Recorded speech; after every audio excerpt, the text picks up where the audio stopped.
Hi, Mystery Recapped here. Today, I'm going to explain a Chinese romance drama film called Better Days. Spoilers ahead, watch out, and take care.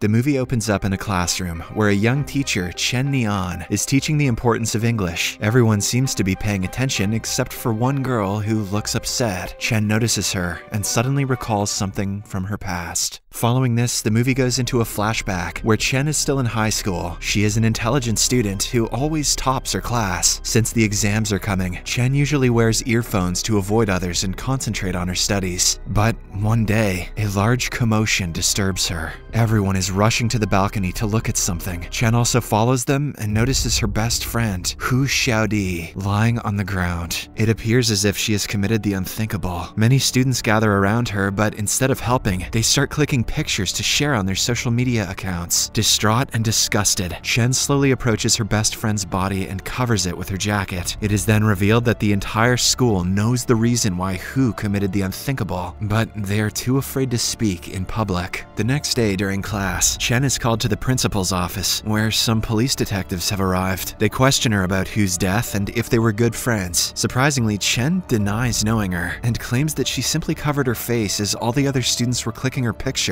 The detectives find it hard to believe, but nonetheless, they let her go. When Chen returns to her classroom, she finds red ink on her chair. She then remembers that her best friend Hu was also bullied in similar fashion before her death. Later, as Chen is in the cafeteria, the leader of the bully group, BuIIies, approaches her and asks her for help in the upcoming exams. Chen replies that she doesn't have time for that, so BuIIies starts taking pictures of her, just like she used to of Hu. Here, it is finally revealed that the bullies were responsible for Hu's death. They regularly tormented her, which completely broke her from the inside. Chen is aware of all this, but she is too afraid to tell the police. On her way home, BuIIies and the other bullies attack her, just because she talked to the police officers. Despite all this, Chen does not speak a word and simply goes home, where she finds her mother. It turns out the latter barely comes home because she sells illegal goods for a living. She doesn't want her daughter's studies to be affected by her business, so she tries to stay away from her as much as she can. At night, before going to bed, the mother promises Chen that soon she will buy a new house where they can live happily. Early the next morning, she leaves without informing her daughter. However, Chen finds out about this and becomes sad. In the evening, as she is returning from school, she notices a group ganging up on a boy named Xiao Bei. Chen decides to call the police, but one of the boys notices her and takes her phone away. The group then takes all her money and forces her to kiss Xiao. After this, they start laughing at her pitiful state, but this only makes Xiao angrier. He gets up and dishes out a brutal punishment on the leader of the group, prompting the others to run away. Before leaving, Xiao stares into Chen's eyes, but doesn't say anything. The following day, however, he meets her personally and thanks her for saving him. He then inquires how much money the gang took from her. Chen replies 50 yuan, but Xiao doesn't have change to pay her, so he offers to repair her phone, which was damaged in the altercation from last night. At the repair shop, Xiao offers to be Chen's bodyguard in return for money. However, she refuses, saying he couldn't even take care of himself yesterday. Later, Xiao follows her everywhere she goes. Outside her home, Chen notices many posters accusing her mother of not paying her debts in time. Enraged, she tears every single one of them down before storming inside. Unfortunately, at school, the poster has already become viral, and all the students make fun of Chen. When she can't bear it anymore, she leaves her class and returns home. This is something she has never done in her life. On her way, Chen runs into Xiao, and the two eventually get to talking. She explains everything that happened in class, and in response, Xiao tries to console her. He then takes her to his place, which is a small, shabby house located under a bridge. At night, the two eat noodles and have a good time.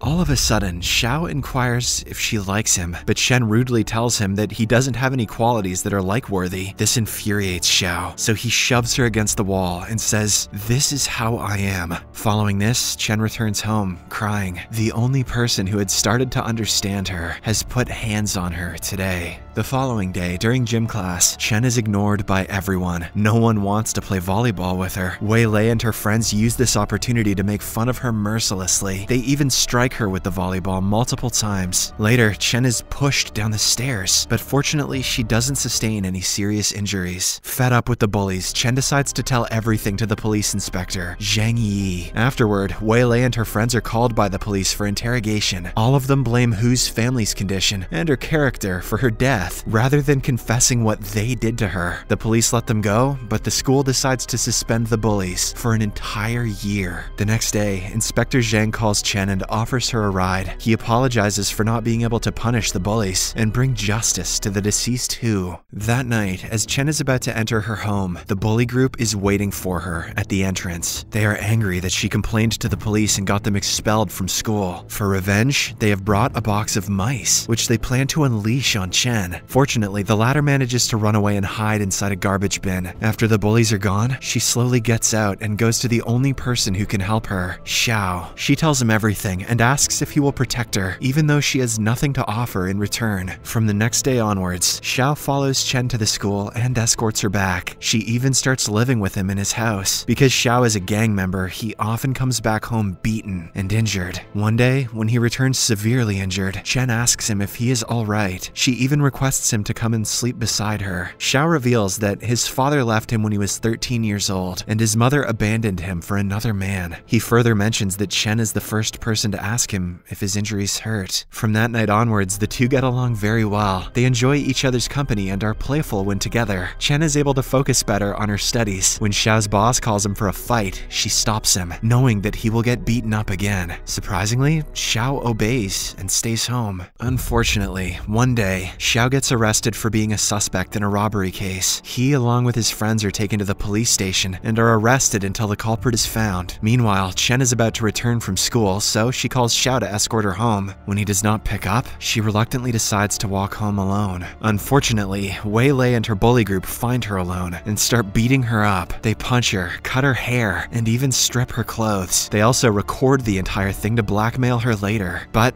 before they can injure her seriously, a passerby notices them and threatens to call the police. Hearing this, the bullies run away, leaving a bruised and humiliated Chen on the road. Shortly after, Xiao gets released from the police station and calls Chen, but she does not answer. Worried, he immediately rushes to his place and finds Chen wounded and trying to tape her torn notebooks. Xiao fumes at the sight. He grabs a metal rod, ready to kill all the bullies, but Chen stops him. Later, he shaves her hair to make it even and shaves his own so she wouldn't feel as bad. One night, BuIIies approaches Chen and apologizes for her mistakes. She even offers her money and begs her not to tell the police about her wrongdoings. She is scared that she will have to repeat the grade again, and her father, who hasn't spoken to her for a year, will get even angrier. Chen forgives her and tells her not to show her face again. But when she tries to walk away, BuIIies follows her and starts criticizing her mother. This infuriates Chen so much that she pushes the bully down the stairs. As she watches on, BuIIies bashes her head on the concrete ground and dies on the spot. Terrified, Chen immediately goes to Xiao and tells him about what happened. She now fears that she will be arrested and given the death sentence. However, Xiao consoles her, promising to get rid of BuIIies' body. He then visits one of his friends and borrows his car for the night. Following this, Xiao takes BuIIies' body to a secluded area and buries it with pieces of evidence that would lead the police back to him. On the other hand, Chen is very anxious, so to divert her mind, she focuses on her final examination. On the day of the exam, it rains heavily, and the authorities urge the students to leave early so that they can reach the school on time. Landslides also occur in a major part of the highway. While clearing the landslide, a driver discovers BuIIies' dead body. On further investigation, the police find out about the car Xiao used that night. They track the owner, and ultimately get the information on Xiao. BuIIies' friends are also brought to the police station for interrogation, and they directly blame Chen for her death. Meanwhile, Officer Zhang finds the video of Chen being humiliated by BuIIies and starts suspecting her for the death. Hence, Chen is taken to the police station and asked where she was on the day BuIIies died. Chen replies that she was busy preparing for her final exams. When asked why she didn't inform the police officers about being humiliated, she replies that all she wanted was to move out of the place and study in Beijing. After interrogating her for more than an hour, the police escort her back to her place, but decide to keep a close eye on her. The following day, as Chen is returning home from school, Xiao suddenly approaches her and takes her to the basement of an abandoned building. He locks the door, leaving all the police officers outside. Xiao wants Chen to blame him for assaulting her, so that the police will assume he did the same to Weilei. That way, they would let Chen free, and he would be convicted for Weilei's death. As expected, Chen refuses, but when Xiao explains that he is a minor and that he will not get a very harsh sentence, she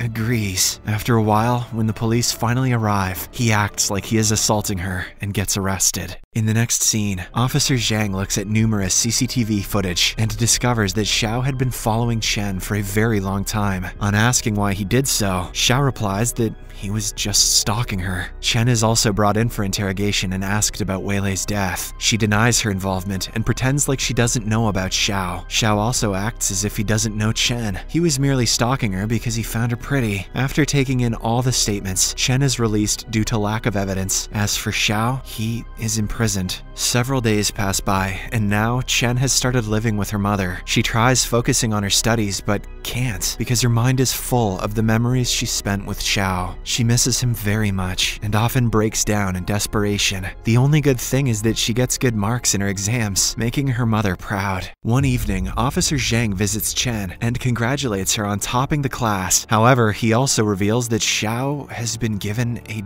death sentence due to the severity of his past crimes. Perplexed, Chen starts crying and says that it is impossible because Xiao is a minor, but Officer Zhang tells her that it is a lie. Xiao is actually 23 years old. Hearing this, Chen becomes delirious and starts attacking the officer. To calm her down, Officer Zhang finally reveals that he was just lying about the death sentence. But now that he knows that the two have a relationship, he wants Chen to confess the truth. She is reluctant, but the officer promises to reduce their sentences if they are honest. Later, Chen meets Xiao in prison and informs him that she has confessed everything. Now, she is being taken to another prison, and her life is going to be destroyed. However, the relief she has found by confessing is priceless. Following this, the movie flashes back to the present, where Chen has grown up to become an English teacher. She has left her criminal past behind, and now looks to start a new career. When she notices the silent kid, Chen recalls how she was tormented during her childhood. The movie ends as Chen escorts the kid all the way to her home, encouraging her to fight against the bullies. Behind them is Xiao, who still likes to follow Chen everywhere she goes. You'll notice I didn't make any jokes in this recap. That's because bullying is no joke. It may sound lame, but if you're a part of that kind of thing, even as a group, please realize that you've no idea how much damage it can do, and you have the power to stop it. Subscribe for more videos like this, turn on notifications, and leave a like to help the channel out. Thank you for watching.